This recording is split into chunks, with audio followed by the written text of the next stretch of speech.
Welcome back, everyone. We're diving into something a little different today. Oh, what's that? Well, you know how much our listeners love a good detective novel, right? Right. Who doesn't love a good mystery? Exactly.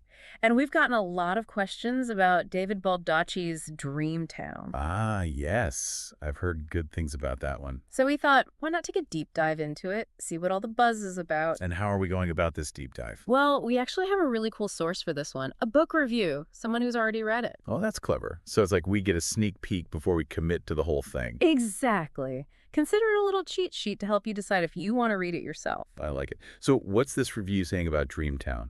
Is it worth the hype? It definitely grabs your attention right from the start. Imagine a New Year's Eve party in 1952 Hollywood. Ooh, glamorous. Right. And amidst all the glitz and celebration, you have this beautiful screenwriter who whispers a chilling plea for help. Okay, now I'm intrigued. That's a great hook. Yeah, the reviewer really emphasized how that opening scene sets the stage for a classic noir thriller. Noir, huh? So we're not just talking about a simple detective story here. Not at all. And speaking of noir, the review really highlights how the 1950s Hollywood setting plays a huge role in the book. That makes sense. The area itself practically oozes noir. I mean, post-World War II, anxieties, the studio system, the Red Scare. You've got it. All of those things create this atmosphere of glamour and tension, which is perfect for a noir story.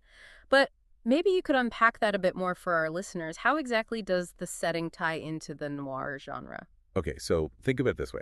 Noir thrives on contrast, right? Light and shadow, good and evil. Okay, I see that.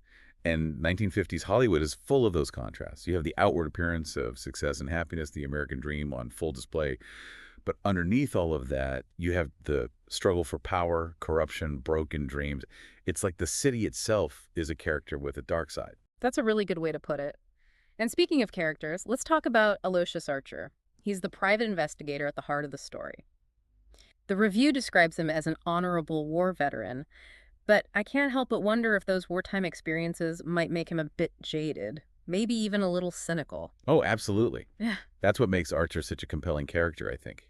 He's a man caught between two worlds, shaped by the horrors of war, yet still holding on to a sense of justice. It's like he doesn't quite fit into the glitz and glamour of Hollywood. Exactly, like a fish out of water. A hardened detective from a gritty crime novel dropped into a world of champagne and red carpets. And it's interesting because this is actually the third book in the Archer series. Oh, really? So he's a recurring character. Yep. But the review says that Dreamtown works as a standalone, so you don't have to have read the previous books to follow along. That's good to know. So we've got this complex protagonist, a setting that's practically dripping with noir atmosphere, and then we throw in a missing screenwriter, Eleanor Lamb, who fears for her life. Ooh, now it's getting good. Right. It sounds like all those elements combine to create a really intriguing narrative. Exactly. And the reviewer hinted at a pretty tangled web of secrets, too. Murder, blackmail, corruption. It seems like Archer has his work cut out for him. Yeah, it's not going to be an easy case to crack. It sounds like he'll have to navigate the darkest corners of Hollywood to get to the truth. So we have Archer, our war-hardened detective, trying to make sense of a twisted mystery in a city that thrives on deception. I'm dying to know more about the people he encounters. What kind of characters populate this world he's investigating? I imagine lots of shady figures lurking in dimly lit bars. You are spot on. The review mentions this fascinating mix of mobsters, corrupt cops, and actors who would do anything to get their big break. Ooh, that sounds juicy. Right. Each one plays a part in this intricate web of secrets, and Archer has to decipher their motivations, their lies, to get to the bottom of everything. That's what makes it really interesting, right? It's not just about solving the case, it's about understanding the people behind it. And from what you're describing, these people are all driven by some pretty powerful forces, whether it's greed, ambition, or just plain desperation. I wonder what lines Archer might have to cross to get to the truth.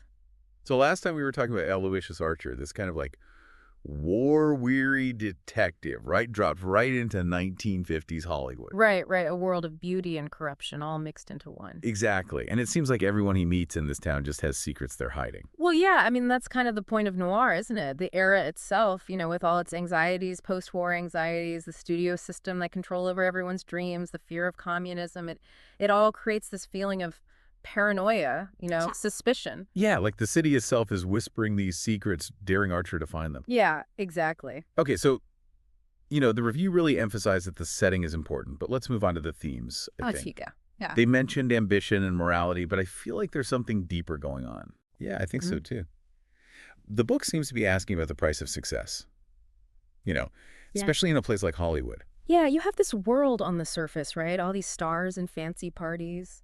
But underneath it all, there's this really cutthroat reality. People do anything to get ahead. Yeah, it's like the American dream, but twisted into something dark and kind of scary. Definitely. But that's where Archer's perspective is so interesting, right? He's Right. this outsider. He's seen war firsthand, you know? Right. Do you think that makes him less susceptible to Hollywood's charm? Or maybe even more so? Hmm. That's a good question. And it's something the book really seems to be dealing with, I think. Mm-hmm. On the one hand, he's seen so much darkness. He might be cynical, not buy into the illusions. Right. But on the other hand, maybe he's drawn to it, Mm. because he's seen so much destruction. Maybe he wants that escapism that Hollywood promises. It's complicated. Yeah, totally. And that's what I love about these deep dives. We get Yeah. to really think about the characters, you know? Mm-hmm. What makes them tick, how their past shapes them. So we've got Archer, right? This guy with a strong moral compass, but he's in this environment that's both tempting and dangerous. Hmm.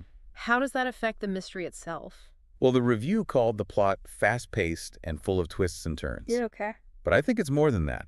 The suspense comes from Archer trying to hold on to his values in a world that's constantly testing him. Yeah, like he's walking a tightrope trying to solve the case without compromising himself. Exactly. And the stakes are high.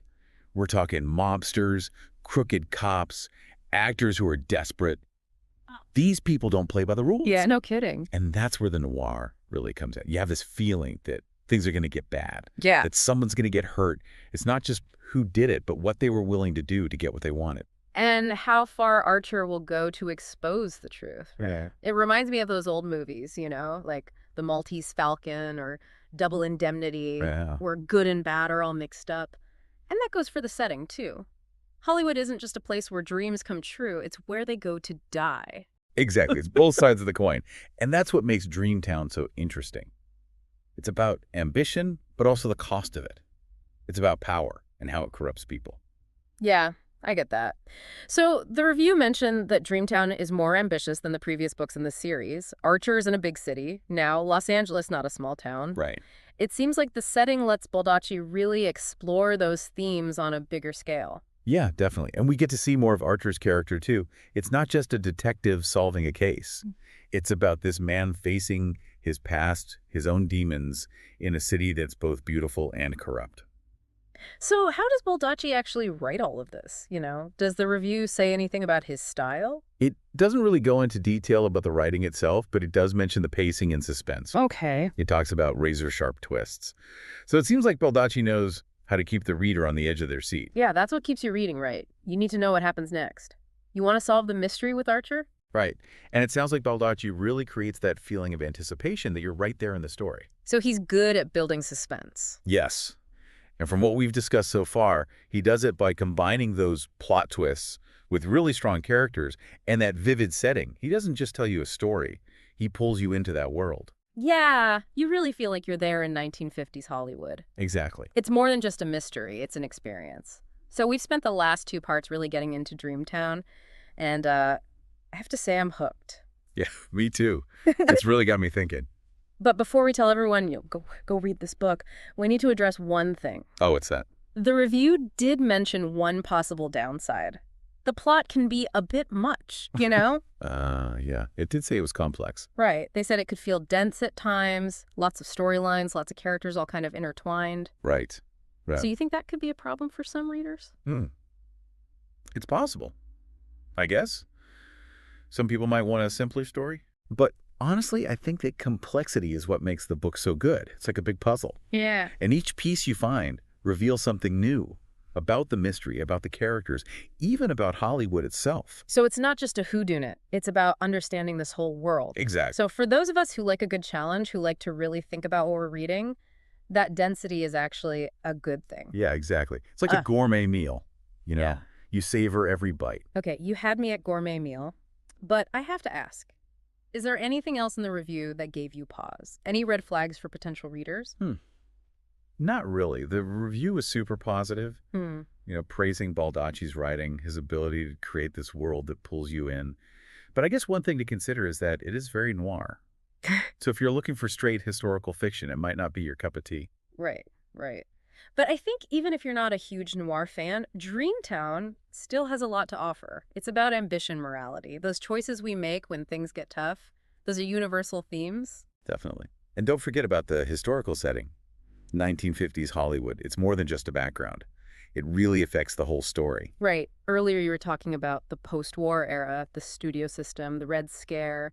All of that adds to this sense of unease, like something bad is about to happen. Exactly.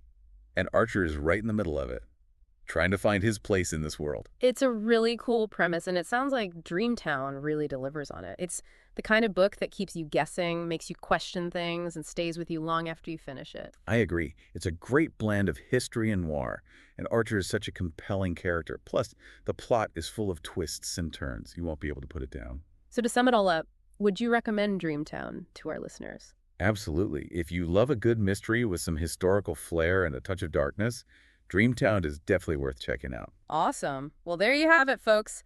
That's our deep dive into David Baldacci's Dreamtown. We hope this has given you a good sense of what to expect from this book. And maybe it'll even inspire you to take your own trip back to 1950s Hollywood. Happy reading, everyone!